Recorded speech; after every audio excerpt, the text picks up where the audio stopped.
Dividend Taxation 23-24. Now, for those of you in the mortgage business, you come across people who are paid in dividends. For those of you who are financial advisors, of course, you're aware that people get dividends as a result of owning assets. Now, to receive dividends, therefore, you need to be a shareholder of some description. You need to own shares. And that's the whole point here. Now, you can own shares by buying your own, of course, and be paid dividends. You can own shares in a unit trust, in an OIC. You can own investment trusts. They're all share-based kind of products, aren't they? And they pay you dividends. And the point is, of course, the shares pay dividends, and the dividends are in cash. And that therefore requires you to pay tax, and that's what I'm looking at here now. Now, for mortgage advisors, mortgage brokers, the biggest audience here are people who are owner directors. Now, apparently there's about 3 million of these dudes in the UK at the moment.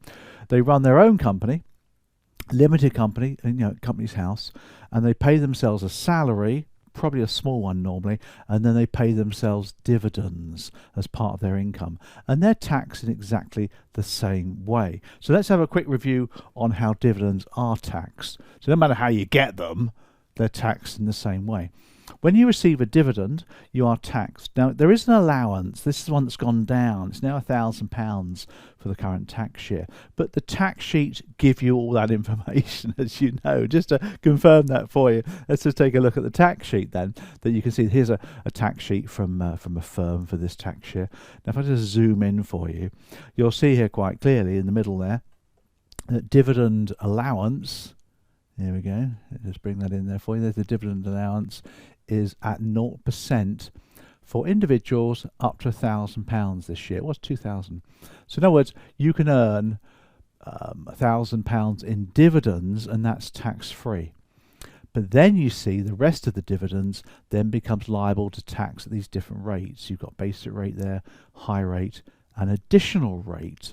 Now, these numbers are completely wonky, aren't they? They're nothing to do with, well, obviously it's related to normal tax rates, income tax rates on other things, but it's a different figure. You don't need to remember them. Don't worry about it, because you'll never get a question in the exam on the rate because it's in there. You might do, but you just look it up in the tax sheet.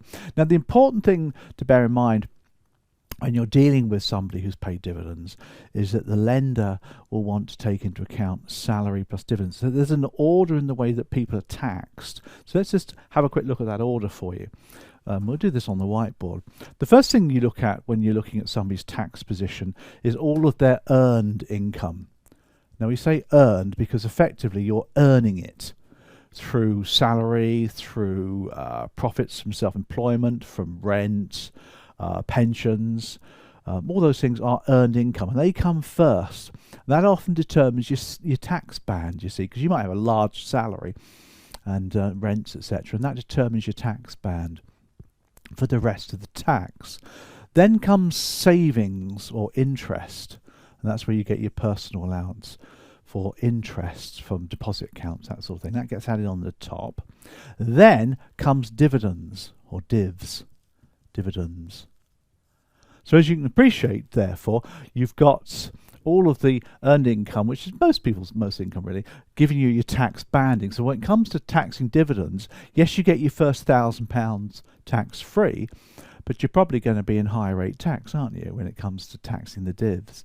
So you've got to be a little bit wary of that one. And if you're interested, just to finish off the story, the last one is capital gains tax. So capital gains is then taxed, so that's often also high rate. So the order is quite important, as you can probably appreciate. So it comes down to allowances, doesn't it, if you think about it? You've got your £1,000 allowance for dividends, you've got your personal allowance for income tax as well. So this probably means that their personal allowance is used up here, then the savings, then the dividends. So it needs to look at the numbers. Not a lot more to say about that, but the fact is that a lot of owner directors pay themselves a very small salary. And they'll probably pay themselves, 12 grand or something to keep within the personal allowance. They won't pay any tax on that, because then the dividends get added, and that becomes liable to quite a large amount of tax, isn't it? Which a lot of people work it. So, for example, you might have an owner director, and she pays herself, say, £12,000 in a salary, and then she pays herself 50 grand in dividends. which is perfectly acceptable to do that. Now, the £12,000 salary goes first, of course, so she gets her personal allowance for income tax, and that pretty wipes out any tax charge. There's a national insurance charge, but not much. But then there's no savings, and then we add the dividends. So as you can appreciate, there's going to be a little bit of basic rate on those dividends, take her up to the band, and then there's probably some high rate as well because she's exceeded the banding. No national insurance, by the way, on dividends yet. I wouldn't be surprised if that changes, and the reason for that is there's 3 million owner directors paying themselves this kind of routine. You know, a small salary, large dividends, in order to offset national insurance. That may well change at some point. So that's pretty much it with dividends. Not more to say about it than that. So I hope that's been a good update for you.